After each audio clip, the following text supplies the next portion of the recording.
I'm Lisa with Office Centers and Virtual Office Centers, and I want to welcome all of you here at Park Office Center, as well as all of our other locations, to our Power Lunch. Do we have a treat for everybody today?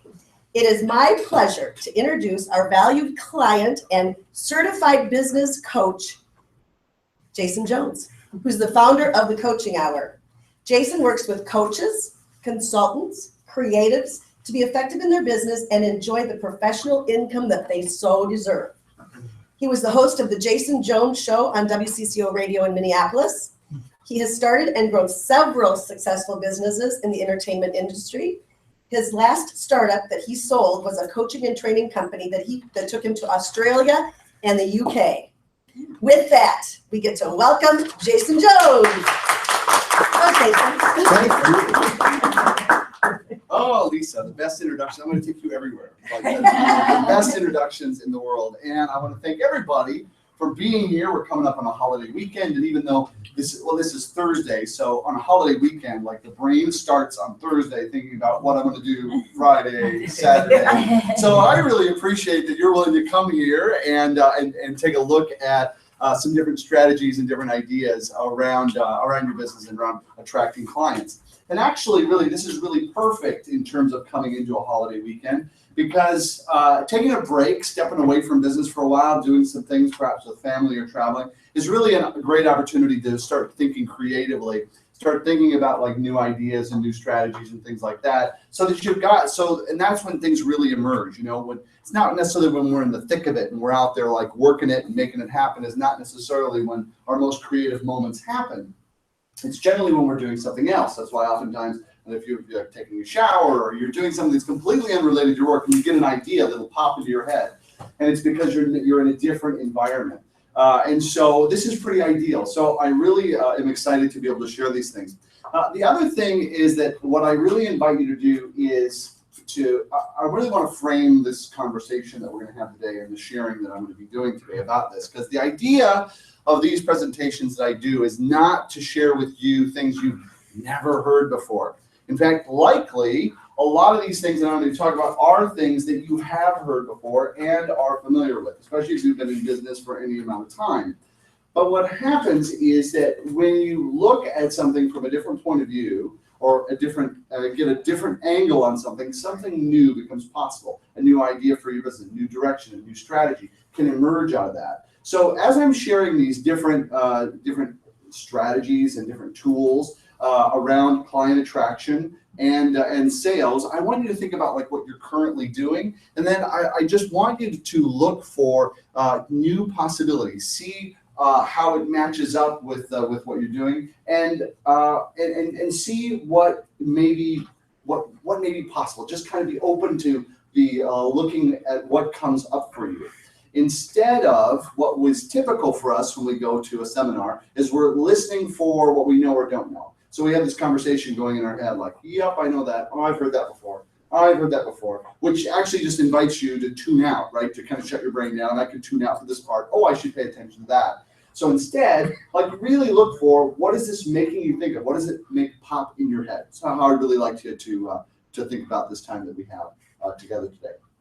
So I want to start out with a quote that I really like, and this is from Dale Carnegie. And I use a lot of Dale Carnegie quotes, and the reason I like his is not just because he was very profound and knowledgeable, but he's like, this is from like the 30s. And so often we get really hung up in like, oh, that's a millennial thing, or it's a Generation X thing, or it's a boomer thing, and we get caught up in all these generational differences. And I like to bring things down to, what's a human being thing? You know, what is it that human beings respond to regardless of generation, of technology, or that sort of thing? Because there is a lot that is really universal with us in terms of being a human being. And so I'm going to focus today's conversation for those people that are consulting, the people that are having a one-person practice and making that go. And so let's just look at what this quote is. 85% of your financial success is due to your ability to communicate, negotiate, and lead, and shockingly only 15% due to your technical knowledge.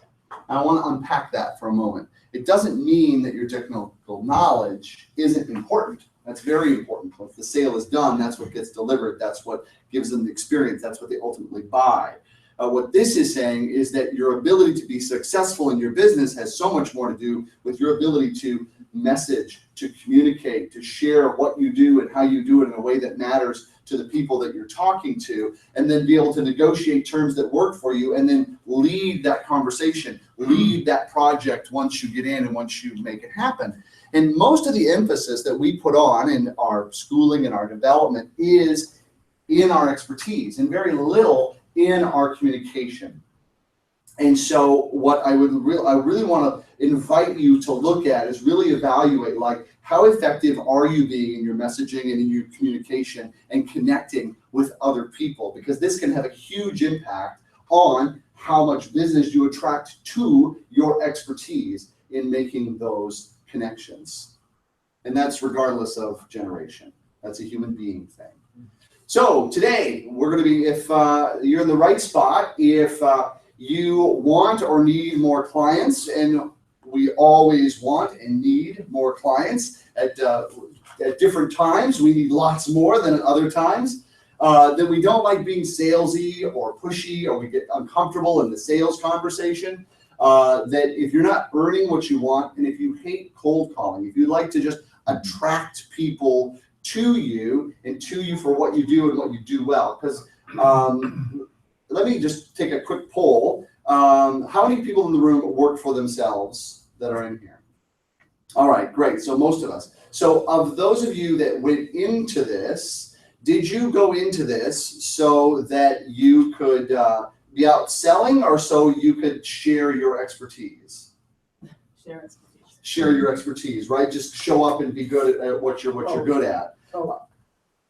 Would you say both? Both. Okay, both. Excellent. Both. You've kind of in that sweet spot there. So most people really find themselves in the place like they really want to just go in and be able to share their expertise. I'm just old enough to know better. And set the other stuff aside. So this is what we're going to look at today. So a little bit about my background. I have been an entrepreneur ever since I was 16. When I was in high school, I was going to dances and having terrible luck getting any of the girls to dance with me. I didn't realize you had to actually ask them. So instead, I stood at the wall and came up with all kinds of strategies to attract them to me. It didn't work. So I got a brainstorm. I thought, wow, maybe if I'm up on the stage, maybe then they might be interested in me. Because there was a DJ playing music. So I thought, well, let me see if I should do that. And I looked around. What do I have? Well, I didn't have any music, and I didn't have any equipment, and I didn't have any money to buy it at. But I thought, well, do I really need money to buy that stuff? I knew a guy that had music, and he was willing to rent it to me for $30. I knew I knew the store, the music store. They rented gear, so I rented music. I rented gear, and I went to the school. I said, all right, now DJ, I'm going to come in and do your dances, and that started my business then. And so I had a great time doing it. It was really fun. I still didn't get anywhere with the girls, but I found something better, which was this business, which made a much better girlfriend for me at the time. And so this actually evolved into a real business once I got out. And instead of joining the Army like my brothers, I grew my hair long and paid my way through college by doing shows. So the way I see it, it worked out really well for me.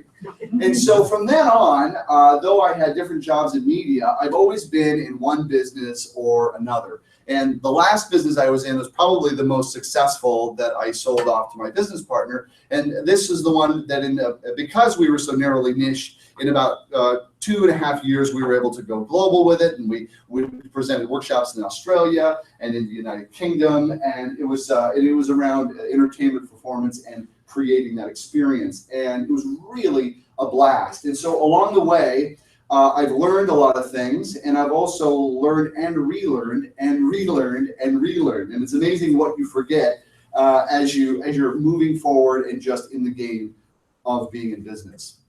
So today, what's possible is to confidently know where to find your clients, remove the mystery around attracting clients permanently, and then have a steady, reliable income, like consistent flow of clients coming to you rather than to fight for every single dollar that you make. So what are we going to do today? We're going to look at the top 5 client attraction mistakes, And then a 3-step simple method for generating a lifetime of clients, as much as I can get in this hour that we have over lunch. And then finally, we're going to be talking about different closing methods. How many in the room are uncomfortable with the closing question or asking for the business? One person, excellent. That's going to be just for you. And the others may enjoy having some different questions and some different approaches in which to do that to increase your comfort level. So since I'm not going to be having time for a Q&A section, I do want to invite you. I'm open to interacting. There is a lot of resources at thecoachinghour.com, and we have a Facebook group, The Coaching Hour, that is open, and that's a place, just an open community for support. So if you can go in there, you can pose a question, you can share an observation, that sort of thing. There's a lot of great interaction there, and I invite you to come there and participate in the group and share any questions that you had about today. And of course, we can always visit with me afterwards after the session today. So let's get into the top 5 client attraction mistakes. Now, if you're in the position where you just don't have enough clients, and it seems like it's always a struggle, and every month is always a worry, like, am I going to have enough clients? Am I going to have somebody come in the door? The number one mistake is that not enough time spent out generating clients, out actually meeting people and getting in front of people, especially physically getting in front of people, participating in networking or speaking, getting out even within groups of people in real time. And I stress that because so much of, now that we're in the social media age, so many people think like, oh, well, if I do all kinds of posting, I don't know why people aren't calling me or aren't checking in with me because I post this great stuff, or I write these amazing long blog posts and things like that. And the challenge with that is that everyone is so inundated. If you just think about like your own Facebook feed and your own LinkedIn feed and Twitter, if you check Twitter and these things, and think that the actual volume of what passes across your eyes, unless it's like really, really compelling, it probably doesn't catch your eyes. I think of all the Facebook ads that I have actually clicked on in the lifetime of my being on Facebook, I think there's like 8. And I spend way too much time on Facebook, right? And so it's like, it's really still, we haven't gone past getting in front of people and connecting with people. So just not enough time spent getting out, letting people know what you do and connecting with people. And then of course that leads to the second one, which is sitting behind the computer saying like, oh, if I'm posting this and working on those kind of social media schedules or whatever, but focusing on all of that more passive marketing and passive sales. And then there is, of course, the stealth mode, which is like kind of talking a lot with your friends about your business, or just people that you know well, or networking within your industry of other people that do what you do, but not getting out and getting connected to people who could actually hire you. I've spoken to a lot of different groups that spend a lot of time talking to each other and mostly talking about how hard it is to find clients, but not enough time actually out in the world getting connected with people who actually might hire you. So hiding out. And then not learning how to sell. A sales conversation is a very specific kind of conversation. It's not like, hey, let's like have a nice conversation and be social and then maybe you'll want to do business with me. There is a definite path to that conversation with a logical end to that conversation that has a structure. And when you work with a script, that you know, and when I mean a script, I don't necessarily mean something in front of your face that you're reading to someone, but like you know the path of the conversation, it really makes a huge difference in your ability to be able to connect, have them identify and see value, create urgency, and then finally make the purchase with you. And that's regardless of what you are charging for whatever services that you have. It's irrespective of that aspect. And then of course, finally, the last one is the shotgun approach of finding clients, which is just getting out to everybody, like thinking, I'm gonna get out and network for my business, and just trying to go to every networking event that you can go to. But if you are going and networking at, if like I'm a business coach and I work with consultants, right? And if I go to the Makeup Association of America and I go and I'm networking with all these ladies, not likely am I going to run into somebody who's going to be a client. Like, I'm not targeting at all any of my efforts and activities. And the biggest thing for a one-person business is time.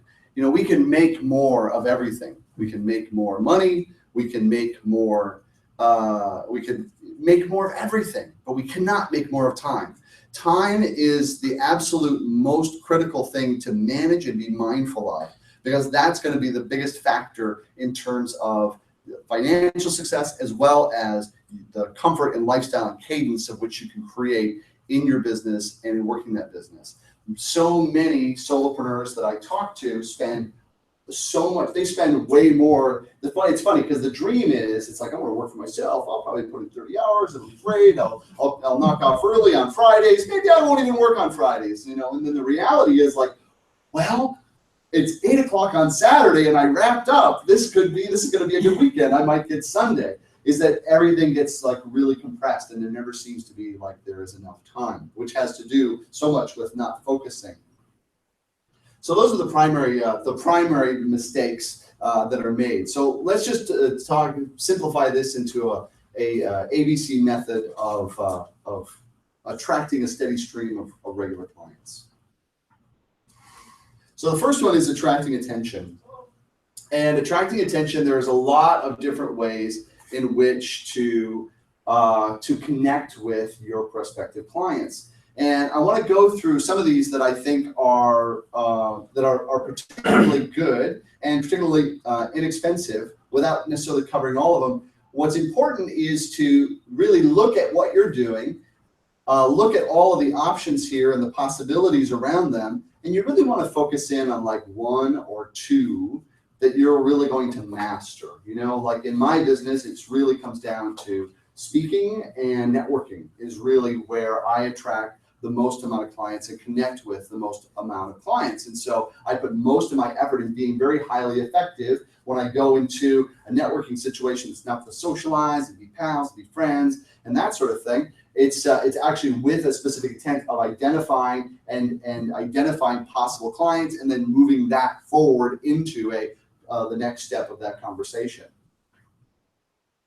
So for the coach or consultant, or even creative, and when I say creative, I'm talking about like the marketing consultant or the web designer, anybody that is a creative business where they create something out of nothing artistically, and then they're selling that, is of course strategic joint ventures and strategic alliances are my absolute favorite for solopreneurs, for one-person businesses, because you're leveraging time, and you're leveraging resources, and you're leveraging audiences. And this is there's two ways, if you think about strategic alliances, two ways to identify this. So somebody else either shares your audience, so you know who you're selling to, and the both of you are selling to this audience, or by referring you and connecting you to their clients, it adds value to their business. Now, as I'm sharing this, I really invite you to think about like, what professions would there be for your business that by referring you would really add value to their business? Like, for example, as somebody who's a naturopathic doctor may say, you know, you might want to see a chiropractor about this particular problem, and then refer that business over to that chiropractor in that kind of relationship or sphere. Or then there is the area of sharing an audience, right? And we see that with if we look at in a retail setting, if we look at Brugger's Bagels and Caribou Coffee, right? So they're like right next door to each other. They share an audience, and even though Brugger sells coffee, they know that they're going to do better in their sandwich sales by letting people get their fruity latte and then come over for a sandwich. And then vice versa with the little sandwiches that they have at Caribou, right? It's going to work. The bottom line is going to work out better for that strategic alliance. And they're in one location, it's one stop, and they're going to encourage cross-sell of business between those two. So you want to think about like, who would be good to create alliance with, because then you can do things. You can do not only can you cross promote into each other's networks, but you could share the marketing expense of running a promotion or running something together. So strategic alliances and joint ventures is something that is not as frequently used, and it really creates a really great result because you're able to leverage a much larger audience and also get familiar with the person that you're partnering with. You get familiar with each other's audiences, and that know, like, and trust gets transferred between the two because of that endorsement. Something I want to say about, and I already mentioned earlier too about social media or spending a lot of time posting. So even in my own experience for the last year, I have a pretty robust social media strategy that I run in terms of posting. So, like every day there's 3 posts. There's an event, there's one of my blog posts or videos that has tips associated with it. And then there is an event, and then there's somebody else's, or an article from perhaps Forbes, or maybe somebody else's blog. And I have that rotation going constantly in through all of my social media channels, and I've got fairly large audiences on all those Twitter and all that sort of thing. And I have yet to have someone pick up the phone and say, hey, I've been reading all your posts and I want to come work with you.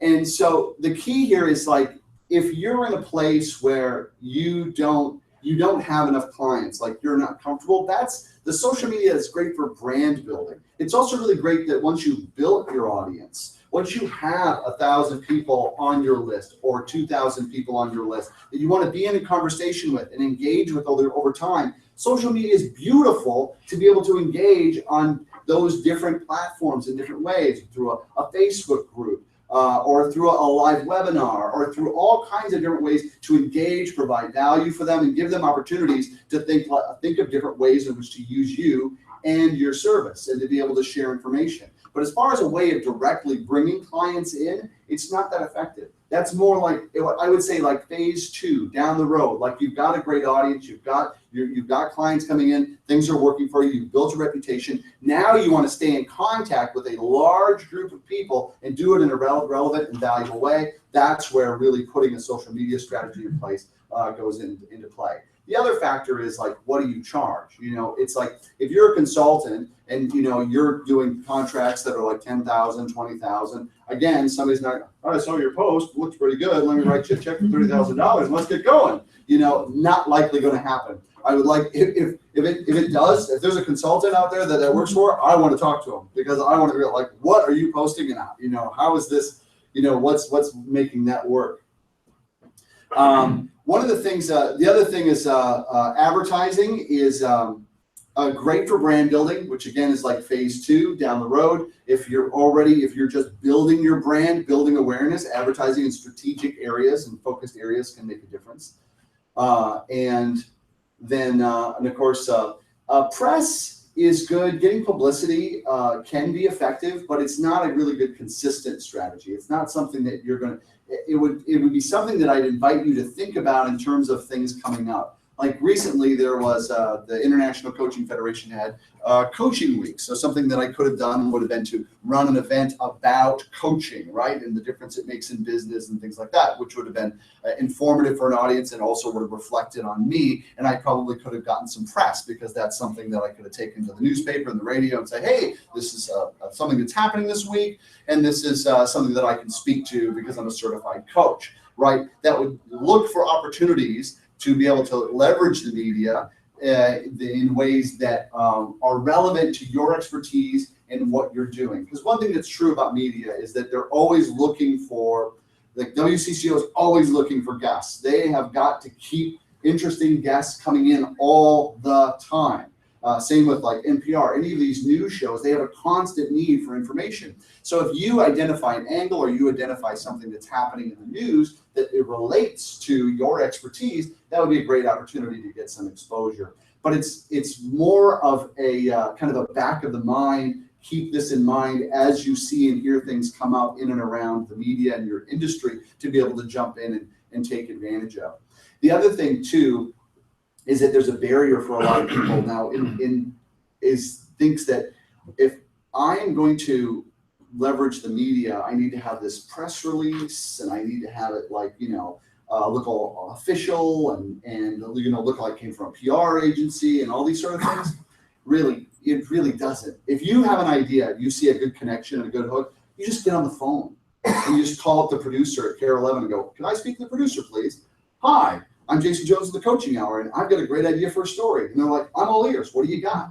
They're eager and they're hungry for it. And if it's a good fit, you're rolling. Then they're saying, "Send me information," right? Don't worry about coming up with the angle, all that. You could work that out with them on the phone and then write that up and send it to them if you have an idea. So like kind of jumping in and having a big PR thing or having this written out, that's just something that can stop you. And if that's something that you want to take advantage of and get on top of. Referral and word of mouth, of course, is always really fantastic, and that's something that really requires you to be proactive in helping people to know how to refer you, so they know what to share about you. So the clearer you are on your messaging, the clearer you can help other people who are excited about what you do share about what you do. Because if they're not sure, if they don't have clarity, if it doesn't just roll off their tongue, that's not going to instill the clarity and the confidence to that other person. It's like, gosh, I should call that other person, unless the need is really clear. And referrals are the best. And the same thing goes with like past clients that are happy clients. You need to be regularly asking for them in creative ways to say, like, I appreciate your referrals. Hey, if you have other colleagues, things like that, is there anybody else that you think could benefit from what we're doing here? And like make it a natural part of your ask, of your process of just asking for those referrals. Because here's the thing that's the kind of universal and true, and it's both that applies to happy clients as well as applying to people, your close friends and family, is that they assume you're so successful, you don't need referrals, you've got business coming out your ears, you're so great at what you do, I don't need to refer you. And it's like, no, I'm always happy to help your friends and colleagues to be able to make the difference that I make, right? They need to be reminded, and that's something that needs to be like kind of built in and have its own strategy. And then of course up here as well is networking. And networking, again, really speaks to being really targeted with your time. If you're going to take the time to drive somewhere, get in with a group of people, become known to that group of people, you want to make sure that who's showing up in that room are people that are going to be either strategic partners that are in contact with the people that you sell with, or are prospective clients for what you sell to, and that sort of thing. And the other thing is you want to go in with a plan. You want to go in with a plan and really know kind of what you want to come out of it with. Or otherwise, it just turns into a nice, fun social time, and you met some nice people and you had a good time. So really being focused on what you want to do. The other thing is that networking is not about selling. That's not the time to roll out the features and benefits. That's about establishing relationships. And then what's the next step? If you connect with somebody, you have a really good rapport, it looks like they could be a good strategic partner for you. Say, hey, the next step would be maybe we do lunch. Let's talk about how we could possibly collaborate. Because you've got to build up some trust before going forward too fast. If you think of it like dating, you don't ask somebody like, I think we're getting along. You ever thought about marriage? It's like, you're creeping me out right now. I'm a little bit scared. And so too is like business relationships, right? It's like there's like too fast, which, makes someone more suspect or suspicious, or if you just kind of like roll in. So having that plan and really identifying that plan and focusing your efforts, because if you're going to spend that much time participating in these networking events, you want to make sure that you're actually getting the outcome. The other thing is, I've heard of people that say like, okay, network, so I'm going to go in, I'm going to spend my time hitting all of these events, and they're going to try to hit a whole bunch, and instead of focusing on a few and continuing to show up, right? So like the first time you show up, people go, oh, they maybe notice you, or they don't notice you. You're there. The second time you show up, then they start to notice you. Then you start kind of learning how to become part of the group. Third time you show up, then you're actually starting some rapport, and people are starting to introduce you, and you actually start becoming kind of part of that group, or part of what's happening there. You're better off identifying specific ones that you want to invest some time and effort into, and really establishing some rapport in those areas and becoming more known to that group than you are just kind of showing up and handing out cards. Because we all know what happens to big stacks of cards that get collected at networking events.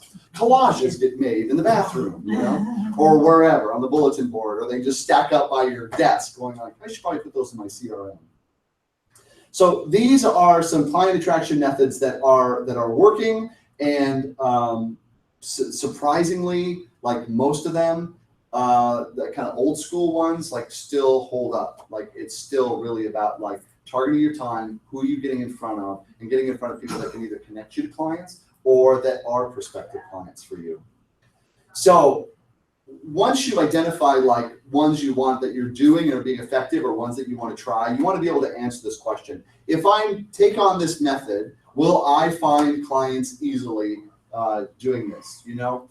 For example, if your clientele are executives, going to networking events is probably not going to be a good use of your time, because the executives don't typically show up at networking events, and if they do, they're closed, they're in a tight circle, that sort of thing. The access is tight, so that would be more of a strategic pursuit that you'd want to use. And then of course, considering like what is the dollar value of what you're selling. So again, if your packages are like 5,000, 10,000, or well and above, it's a significant investment. Then it's going to take the sales process is going to be longer in terms of cultivating and building that relationship over time. And then finally, your strengths. If you are terrified and sweat bullets to be in front of people, don't choose speaking. Don't say, I'm going to speak, because I want to have a big breakthrough in speaking. Don't do it. Go where your strengths are, go where you shine and where you're the best, and really choose those. All right, so let's talk about bonding. This is my favorite part.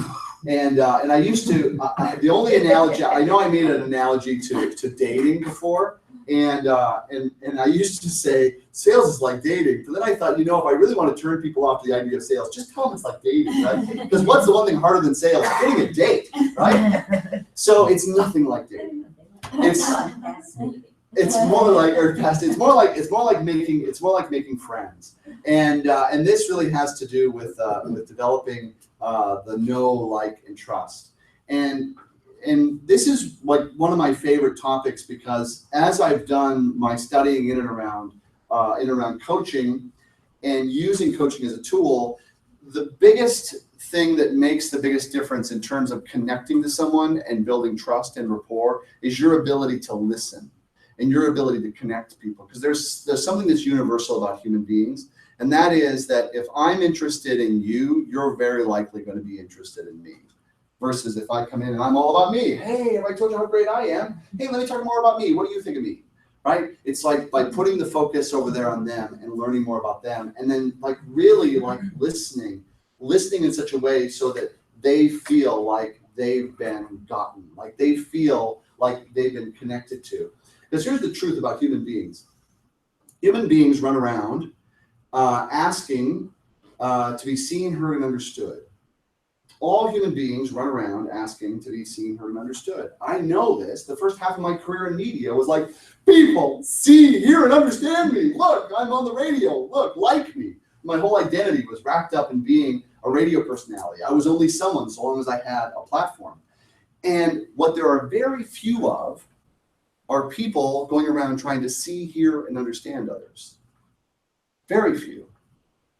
And if you want something that will really differentiate you from any other salesperson that someone has experienced, it's to put your focus and effort into see, hearing, and understand another person. And the most effective way of doing that is by developing and training yourself to be a highly effective listener. And the thing about listening is, here's the thing. There's this book called Believing Brain. The group of neuroscientists really discovered something quite remarkable.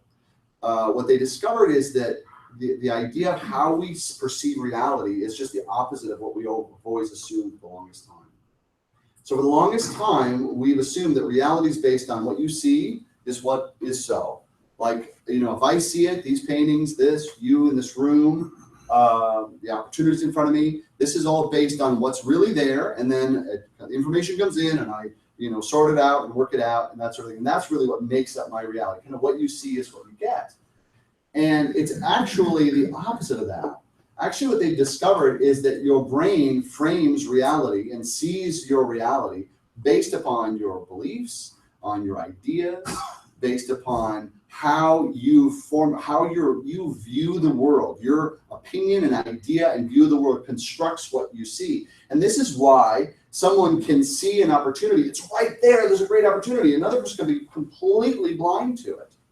Completely blind to it. And so in this respect, if you really think about like the implications of this, the implications is that everyone is in a very different and distinct reality all the time. Like really different. I know in my personal experience, I've kind of gone around saying, well, I think the world kind of sees the rest of the world like I do.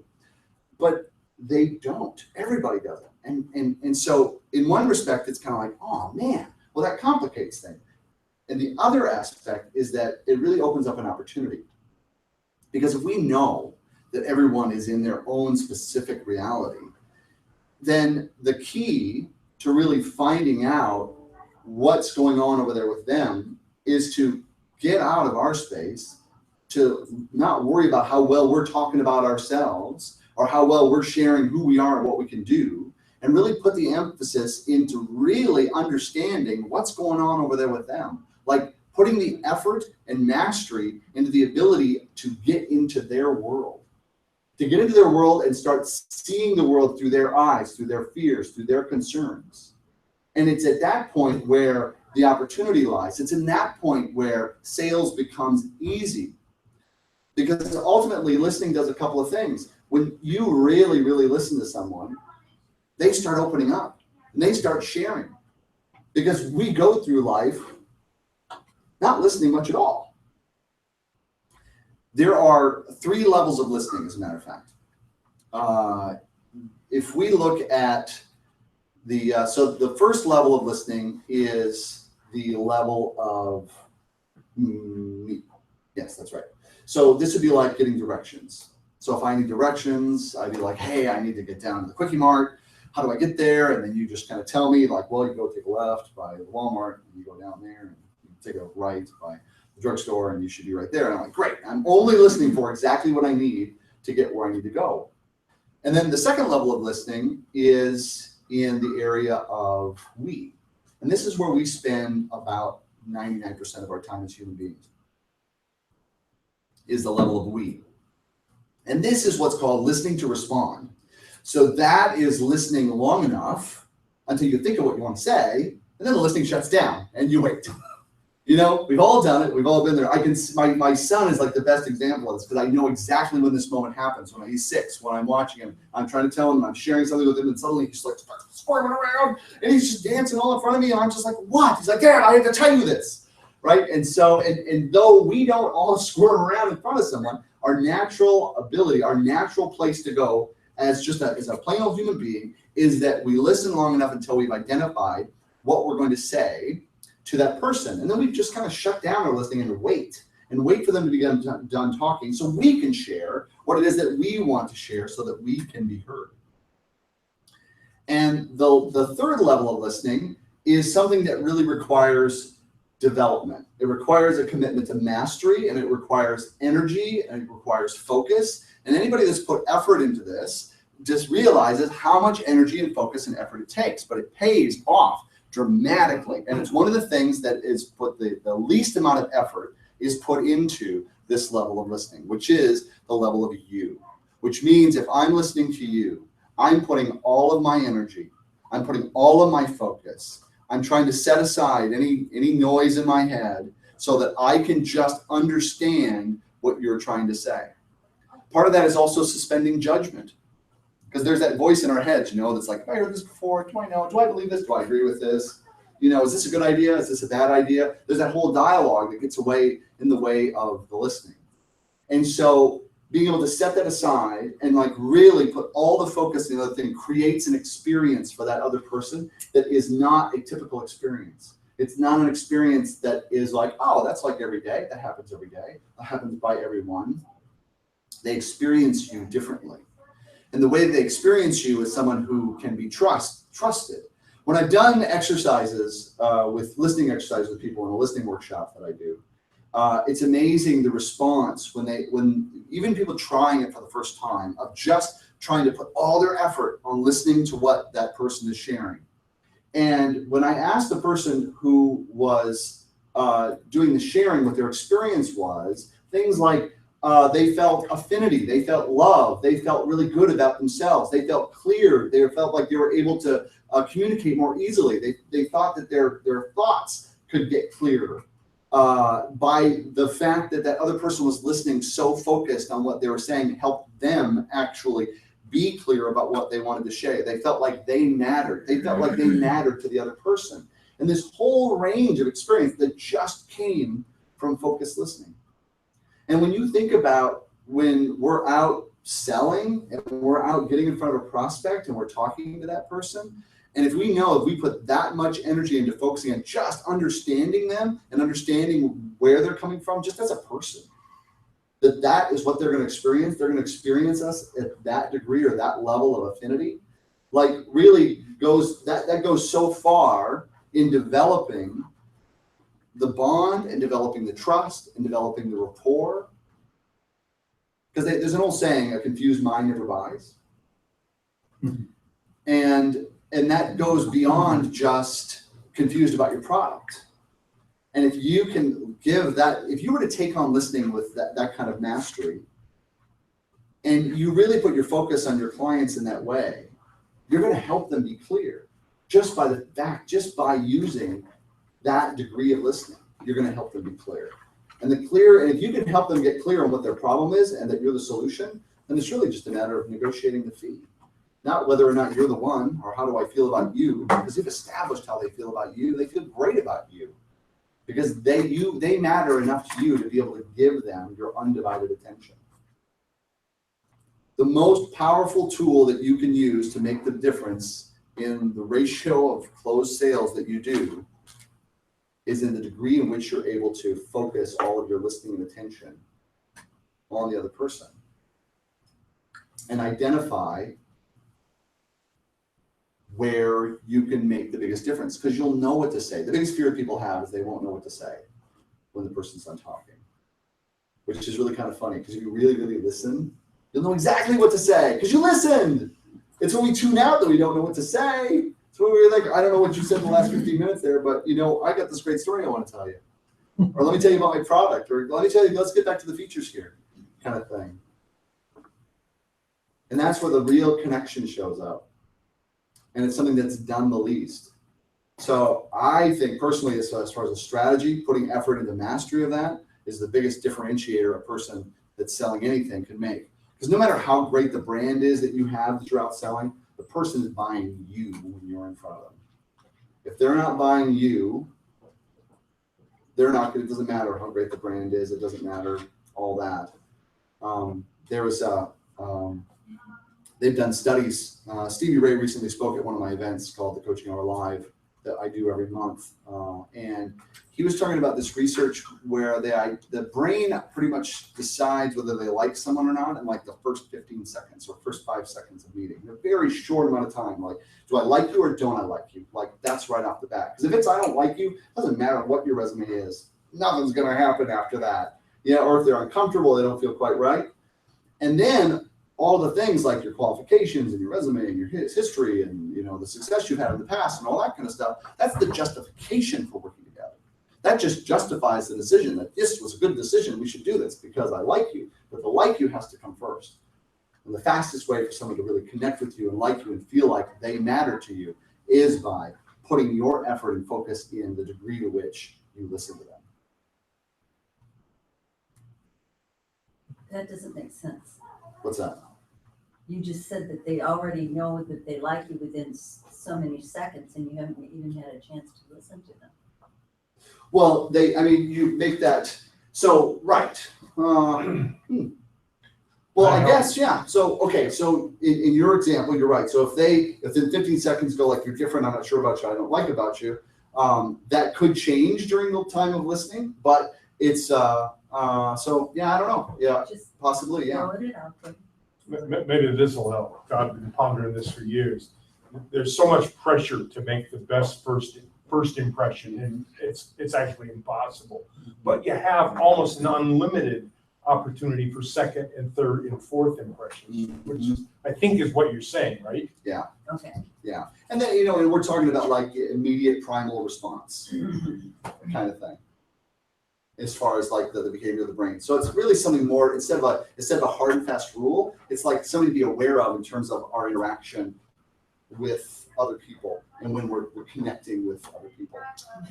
If you're at a networking meeting and somebody decides they don't like you, they're not going to connect with you anyway. They're going to go find somebody else to connect with. And so I think it's that. Yeah. So Sorry, I apologize. no, you're fine. That was a good point. That was good. It made me think for a minute. They're like, oh gosh, you know what? You're right. So in that exception, don't bother listening. If they don't like you, don't listen to anybody who doesn't like you. Put all your effort on people who do like you. Good point. Oh gosh. So anyway, so magical selling secrets. This actually slide gets back to the sales conversation or having is one of the things that we do in my training and in my mastermind group is that we really focus on like really using a selling script, using a script in which to move the conversation. That a sales conversation is a specific type of conversation that is different from a socializing one. Can you share a moment the 3 points that you had: listen, explain, close? What are the components of those or whatever? I mean, listen, I get. You say explain and close. I get the close to it. So explain and explain. Sure. Okay. Well, right. So in terms of the conversation, is like the listening aspect of like really understanding, you know, what their problem is, what their real pain point is, what their real concerns are, and that sort of thing, to be able to identify how that matches with your solutions, what you do and how you solve, right? So that's where you get in their world, you understand from their point of view what is the problem, the pain, and the issue, and what they're urgent about, and then the explain is where you connect what what you offer and what you do to solve those concerns, pains, fears, that sort of thing, to be the logical solution using their words, using their, you know, whatever was in their world. It's like, you know, this is how I would work to address these things that you'd said, right? You know, you'd said this was a problem, that was concern, that was like, yeah, you get it. You really understand me. You understand that. Well, you know, with coaching, we can address these issues, and that sort of thing is where you line that up. And the biggest, most important thing about the explaining is to really only stick to those concerns that they have, rather than now let me launch into everything else I can do for you too. And we can do this and this and this, because that would be a point where you can start to lose them, right? Because they're really only concerned about what they're concerned about. And they can get all that bonus stuff. We can bring that up after they've signed the deal and they're ready to go. Then that's just, hey, and then there's more, and it'll be great, terrific. But really staying focused on just those issues, and are you ready? Does this look like your solution? Are you ready to move forward? And that sort of thing in the conversation. Does that answer your question? In terms of actual closing, it's been said it's a numbers game, and so it's really about, again, how many sales meetings or sessions that you can have, sales sessions you can have that are going to make the difference in terms of, you know, closing. If you're like, I'm only having one sales meeting a month and I'm starving, it's because you're only doing one a month, right? It's like, and really to be able to, the thing that comes down here is about tracking, right? So you want to really track how many sales meetings it takes for you to have for someone says yes. And then you just keep track of those numbers, you know? So like what's typical oftentimes is like 1 in 5. So it's like, so I know, so then you start to know, like by tracking your own numbers, once I do 5, statistically, I should have a sale every 5 conversations that I have. And then that can be improved through training practice, through doing debriefs, through really identifying what worked about that sales conversation, what didn't work about that sales conversation. And that's where having that script or having that kind of format where you follow for your conversations helps you also identify, was there something that I didn't do in this conversation I did do, rather than just kind of being different in every single one. The other thing that I would mention about that is your mindset going into a sales conversation. Sales conversations are pretty important because a lot of effort went into making that meeting happen. And so setting like a few minutes ahead of time to really kind of set what your intention is, your intention with that person, what you want to achieve in that, getting your head clear, getting yourself so that you're not like, for example, before I came to speak today, I did what's called a clear and create, which is basically I just do a mental dump. I have somebody listen to me, and in their listening, I just do a mental dump where I share everything that is just circling in my head so I can clear that out. And then I really create what my intention is for this and what I'm committed to for you. Because that gets me out of the space of thinking about me, what do you think of me, and gosh, I hope you like me, and really keeps me in a space of like what I'm really committed to delivering to you. And actually take a little time to prepare in that way before you go in, so you're grounded, versus kind of flying in like, hey, 5 minutes to spare. Hey, here I am. Ho, how you doing? Okay, well, let's get going. And you got all this stuff racing in your mind, and you have to settle yourself down before you can actually then get present for them.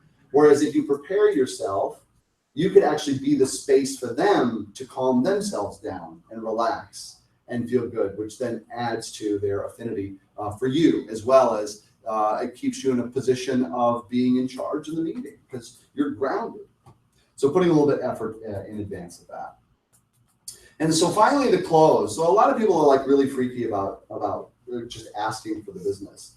And it's, for me, I think the best way to describe it is it's really about being comfortable with being uncomfortable until it becomes comfortable, right? It's like there's that point where it's time to go. And if we can think of it more like, so would you like to do business together? Can be like, so do you want to go to a movie? So would you like to get some coffee? So would you like, take the significance out of it. When we ask somebody if they want, hey, we should get coffee sometime, that's no big deal to make that request. But it's like, hey, we should move forward and do business. We should do this project together. Then that gets all geeky and like kind of freaky. So if this is an area that you get really uncomfortable or you find yourself leaving it out, which is like a big, huge symptoms that a lot of folks have, is that they'll actually get to the end and then they won't actually ask to do business. They'll just be like, so what do you think? Well, I think this is interesting. Okay, great. Should I call you later?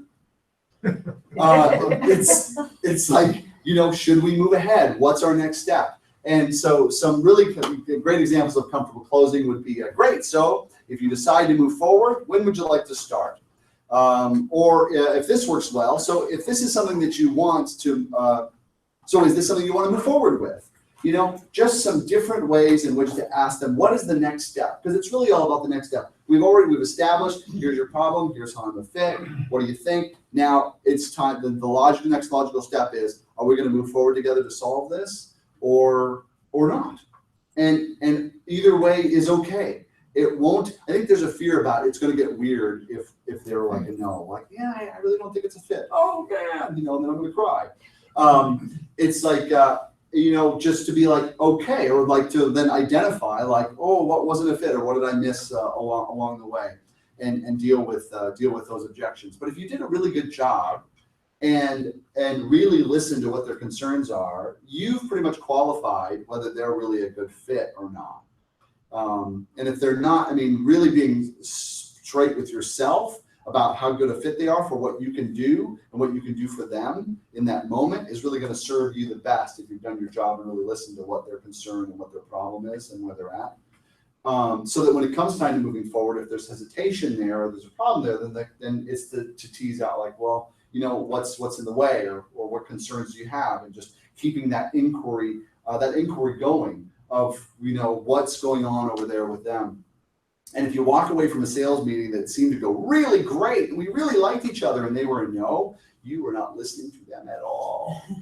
You're not in their world because you totally missed it. If you come away knowing like, well, I know why that wasn't a match, you were present, you were there, you were in their world, and you really, really got it. And it really goes back to that level of listening. One of the things that I like to ask, oftentimes money isn't really easy out. Oh, I can't afford it. Oh, that would be great, but it's way too much. Oh, well, then, we just don't have the budget for that. Is to ask, well, if money weren't an issue, or if you easily had all the budget you need, would this be the solution that would make this problem go away, or that would would fix this problem or would address this? Would this be your preferred solution if that was not an issue? Because if it's like, oh yeah, this would be great, this would fix it all day long, yes, I love that. Okay, well then let's figure out what there is to get past, because I'm not really sure. So, should we do some coaching, where to find the funds, or, where do we go from here? How do we identify that, right? Because if it's the solution, if it's the fix, then it's just a matter of arranging the finances. So a quick recap is you want to have a good strategy established, a chosen strategy established to attract your clients, identifying 1 or 2, 3 at the very most to be able to master, to be like really, really good at. So it comes too easy without thinking, that you can just go out and deliver, and you can get a routine, a rhythm going with that. Like in my business, I have a rhythm between my live event I do every month. I do a webinar every month, and I do a speaking engagement like this every month, which pretty much keeps a regular rhythm going for me and attracting the clients that I'm looking for. In terms of bonding, really focusing on like how you're listening, putting effort into that. Even I would say taking that on as a matter of mastery, because it doesn't just enrich you in your business and make sales easier. It enriches your whole life, because you realize and discover things about people with people you've known a long time that you never knew because you weren't that present with them. And then closing, making the offer, asking to do business, asking to move forward. What is the next step? So this is part of a larger thing. If you're doing all these things that we're talking about, and you're having but I do all this stuff and I'm not having any luck at all, then you're probably getting in front of people that don't need exactly what you're selling, or you're selling what you think they should want. And believe me, I've tried to sell people what I think they should want, and it doesn't work. Those are not my proudest moments of business that I've been in, but like really identifying and getting in front of people that have the real problem. So what you could be having is a niche problem where you haven't identified your audience narrow enough to whereas you're speaking to their specific concerns and their specific needs. Because here's the thing, it doesn't matter if you, I spoke this last week at Anchor Bank, and I was talking to the bankers, and you think, well, Anchor Bank, what's their niche? Well, Anchor Bank is created, they've got money to be able to create a brand presence for themselves. Like, we're banking, we do this for business, that sort of thing. And then as an individual banker, if you want to do really well, it's up to you to identify your niche. So your niche is your audience. Who is it that you're going to become known in? What group of people are you going to become known in that you're going to be identified as the go-to solution for them? Think about chiropractors, right? There's thousands of chiropractors in Minnesota. This is a land of 10,000 chiropractors. It's crazy. And so it's like, good thing though, if you ever fall, you're never more than 10 feet away from a chiropractor, right? And they can fix you up. Probably a sidewalk. It probably is, right? And ice in the wintertime, right? There's more clients here. But they really, to be able to do well, they really have to niche. And so like one chiropractor I know, he niches with people who do karate. And so all the karate centers know him. And you know what they say? Well, of course we're going to go to this guy because he understands me.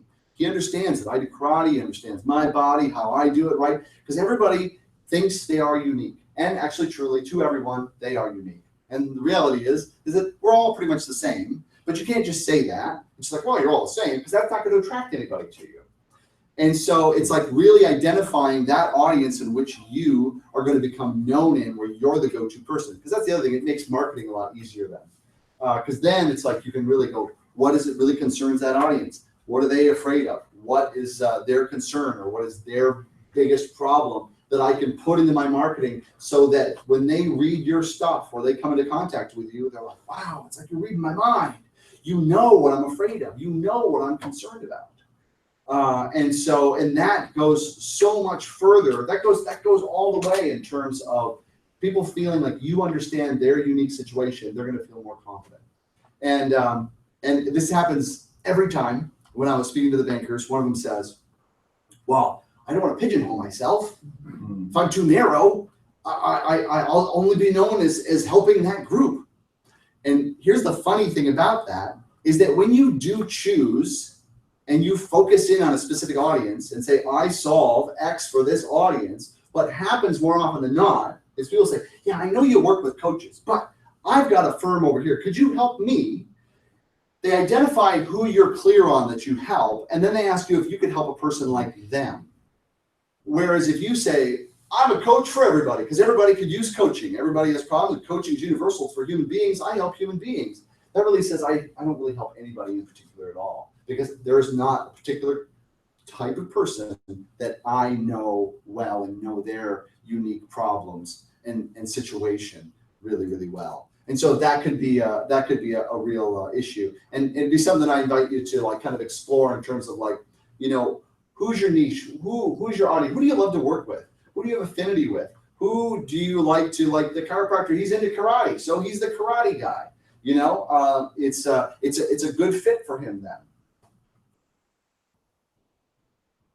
So I have a story I want to share with you to wrap up. But before I do that, I do want to make this available to you. I really appreciate. I just want to say I love office centers. I really do, and it's not just because they're broadcasting. And we love you. Oh, this is so great. I'm just gonna stop. I have to hug Lisa now. So it's and I really appreciate this opportunity, and like I said, I'm not sharing this just because they're broadcasting me on the channel and making this opportunity available, but it's just a really great environment here. The staff is always on top of everything. It's super responsive and really, really terrific. And most important, I love the vibe that is here, right? It's not too corporate, but it's not too relaxed. It's like right in between, and it's really, really great space. So I really appreciate this opportunity to be able to present, to be able to share what I know with a larger audience. And so what I'd like to do with those that are watching right now or in this room is for those in this room, I don't know, there was a table in the back, but I have applications in the back for 5 strategy sessions. And if you'd like to spend 45 minutes just looking at your specific strategies around how you are attracting clients, or how you're identifying areas that may be a better fit for you, that might get you better results, I'd be more than happy to sit down and do that for you for the first 5. So if you just want to pick up a sheet in the back and fill that out and leave that here today, or even send me an email. And the email is right up there. So what I want to leave you with is an experience that I had with a person that I think was probably the best sales experience I've ever had as a customer. And I learned so much from this experience. And it's so funny because it has nothing to do with my business. It has nothing to do with the field that I'm in. But this is like one of the most expert sales conversations I had ever experienced. It was actually Jim Beam, who owns Beam Plumbing and Heating. And I needed a new furnace. This is quite a few years ago at our last house. So I did what you do, right? I called 3 people, and I had 3 people come in. And the first 2 guys come in, they're like, oh, we're all technologically advanced, and look at this, we shine lasers around the house and figure out the poundage, and they're giving me all this details and sharing like all their experience, and they're like, talking. And I'm just like, oh my God, when's this gonna be done? This is the longest sales meeting I've ever been. Like, okay, great, well, take all your measurements, and then let me know how much the furnace is. I just really want to know, I just want to heat the house, right? It's like, I mean, it's all great that you have all this technology and you can do all this stuff and you measure the air in my house. This is wonderful, but I just want a furnace that's just going to keep the house warm, right? That was the level of my interest and my concern was in and around that. And so each of them spent an hour and a half doing all this, taking me around the house. And of course, you know, I'm like being all Minnesota nice. I'm like, all right, I'll go. Here I go. Yes, if we're in this room, sure. And then they left me. They wrote up their estimate and gave me the choices and said, well, I'll follow up and all that sort of thing. So I was time for the 3rd sales meeting, and I'm just dreading this. I'm like, oh my God. Well, at least it's the 3rd. It'll be over fast because I'm expecting the same thing. Because the first 2 I thought could have been from the same company, because it was almost like they took the identical sales presentation that they were using. And then Jim comes to the door. He knocks on the door. He's like, hi, how you doing? And I'm like, oh, I'm doing good. I'm kind of bracing myself. I'm waiting for the widgets to come out and all that kind of stuff. And he says, well, should we sit down at the table? I'm like, oh, sit down. Oh, okay. So we sat down, we had a chat, and he asked me about me. So like, why are you getting a furnace? And I said, well, we moved in, or where'd you move from? So the first thing he did is he asked all kinds of stuff about me. So I'm sharing like, oh yeah, you know, and we've got a little boy, and life's pretty good, and we like this house, and all this stuff. We're doing some fixing up, and I'm sharing all this. And then he transitions into sharing about his company, but he wasn't giving me like features and benefits of his company. Instead, he started telling me stories. He's telling me a story about how many of the furnaces that he's putting in now are replacing the ones that they put in 30 years ago. And in fact, some of the guys that were actually replacing them now were the ones that put them in 30 years ago. So, I mean, this is telling me like, it's a good place to work. People have worked for him a long time. His company's been around a lot. Like, I'm getting all that pertinent information through this story, not by saying like, we've been around for 30 years and I'm not getting the bullet list, right? I'm getting this story that really paints this picture. And story is something that we all can relate to, we can identify with. And so we got to the part where he was like, okay, well, do you want to see the furnaces? And I'm like, wow, we're not going to run around the house and like do stuff before we can just look at what the choices are. And he's like, no. And I'm like, okay. So he lays them out, and there was a couple of choices. Like, this is what I recommend. Here are the options. This is, I think, this is important. That's not important. And that about what it costs. And I'm like, okay, great. He's like, all right, terrific. I said, well, that about wraps it up for me. And then he's like, he goes and he kind of heads out the door. And I was like, wow, okay, this is kind of odd, because I'm feeling really good about him. And he goes outside. And he goes down the sidewalk. And he stops, he does this Columbo move, like, oh, and another thing. I don't follow up. I don't call you back. I'm not going to be like, send you mail.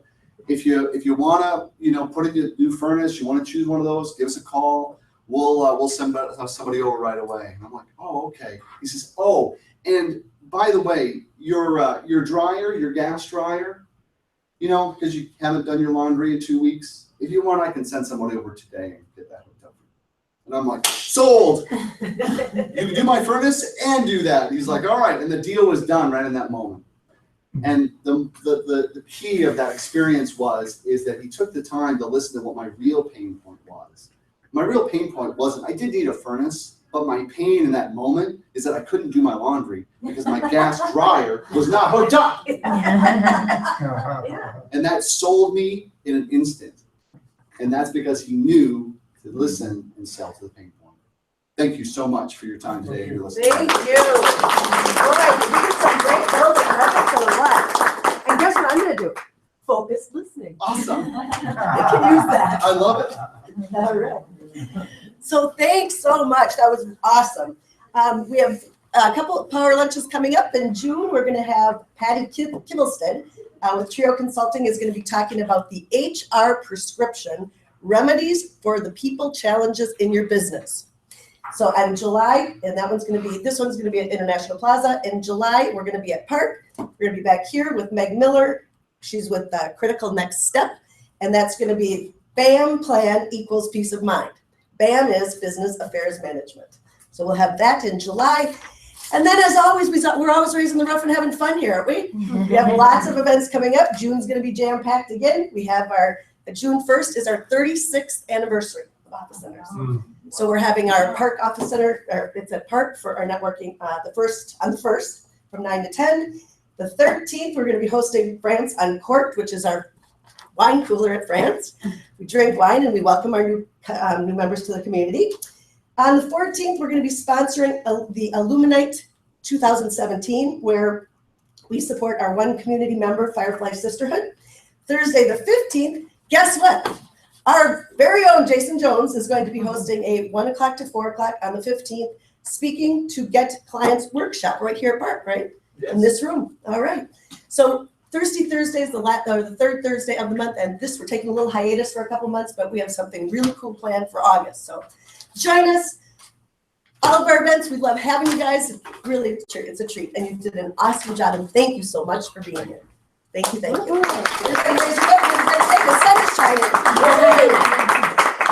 All right, good job.